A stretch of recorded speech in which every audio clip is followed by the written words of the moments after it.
Nah, not at all.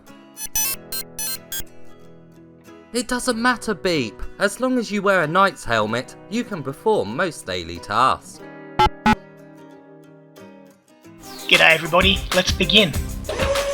Shadow Legend VR is an action-adventure game with so many RPG elements sprinkled in. The game requires 2 move controllers to play and includes so many options for you to tinker around with. This game is a port from the PC, so I was very surprised with just how well the move controllers handle. The developers have absolutely perfected the move controls here and have given enough options so that each player feels comfortable when moving around each location. You play as the Grand Master of the Knights Templar. You are basically the chosen one who has been set the task of stopping a darkness that is sweeping over the land. Story-wise, it's not incredibly exciting, as the setup has been used over and over again. When the story is told though, it's still entertaining, mainly thanks to the stunning visual effects on display. Although the plot is not really original, simple dialogue choices with characters help to make you feel like you're participating and progressing the story slightly more. At first glance, it may seem like this is an open world game, but that isn't the case. The game moves from one area to another in a pretty linear fashion, but each location does contain a bite-sized chunk of very high quality RPG fun. Each place you visit has main tasks and side tasks for you to complete. Unlike other games, the side tasks here have been given so much thought, and some even feel like they should actually be a main task. For example, one side task has you entering a prison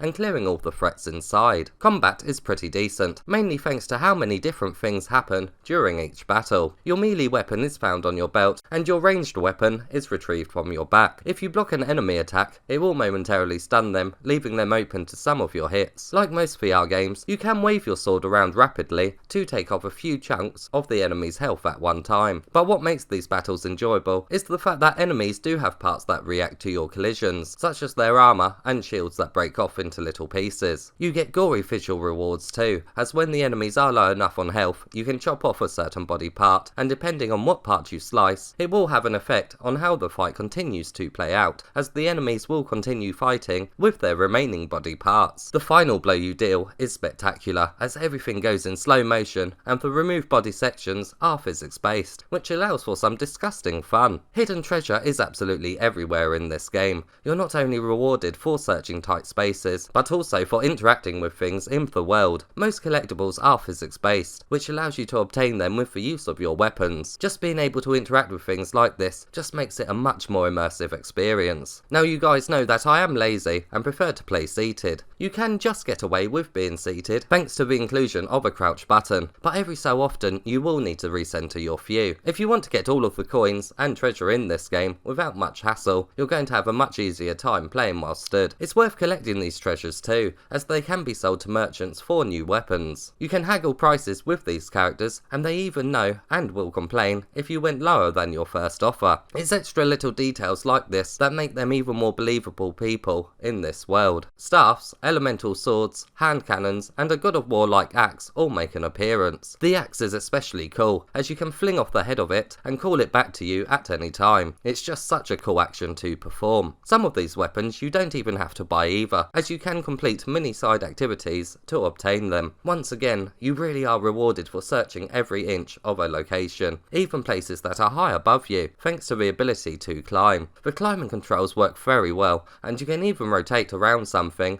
that you have a grip on. The move controls really have been given so much thought in this game. Although the game is made up of different levels, the merchant along with ability shrines do give a good sense that everything is connected and that you are growing as a character in this world. The shrines allow you to upgrade your health, melee damage and range damage by spending the hearts that you have collected from defeated enemies. The inventory system also carries over from one area to another. Weapons and health potions are found in here, along with many other items. The potions must actually be drunk to be used too. Virtual interaction is absolutely everywhere in this game, and if you don't take your time exploring, you could also miss out on some side interactions, such as playing fetch with a dog or doing some cooking. Sure, these interactions are not massively in depth, but coming across one just makes this world so much more real, as things react exactly how you'd expect them to. The graphics are superb, special effects along with the lighting is used excellently. The only thing that did stand out in a little bit of a negative way is the characters' faces. They're not really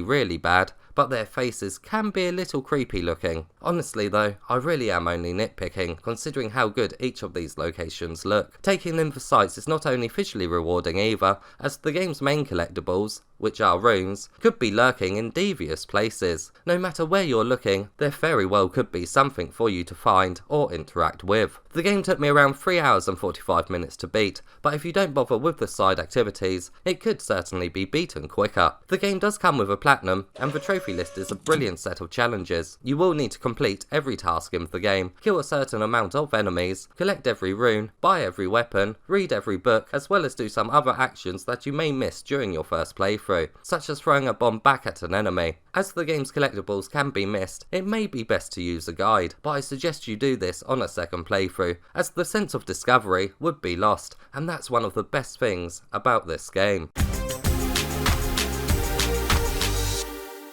This is absolutely a fully realised VR experience, not only because of the locations it's set in, but because of the sheer amount of interactions you can perform. Each place is laid out in such a way where you're not always doing the same thing for too long, and your curiosity just gets the better of you. It's definitely a game that should not be rushed through, as you would be missing out on so many side activities. Every so often a VR game comes along that reminds me just how much fun VR can be, and this is absolutely one of them games. As a massive gamer myself, it makes playing through it a pleasure, but as a reviewer, it makes the editing process enjoyable too, as I mainly only have exciting things to share with you. Trust me, this is a game that is well worth your time.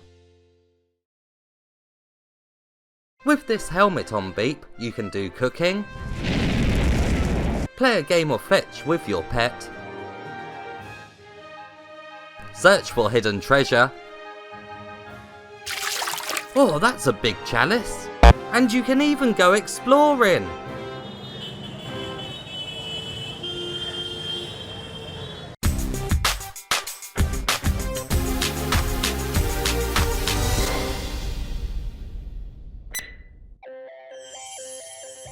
This really is an amazing game that shouldn't be missed. It just has so many things to find and interact with. Each location really has been given so much thought. As always, if you enjoyed this review, please give it a thumbs up and subscribe for more PSVR content.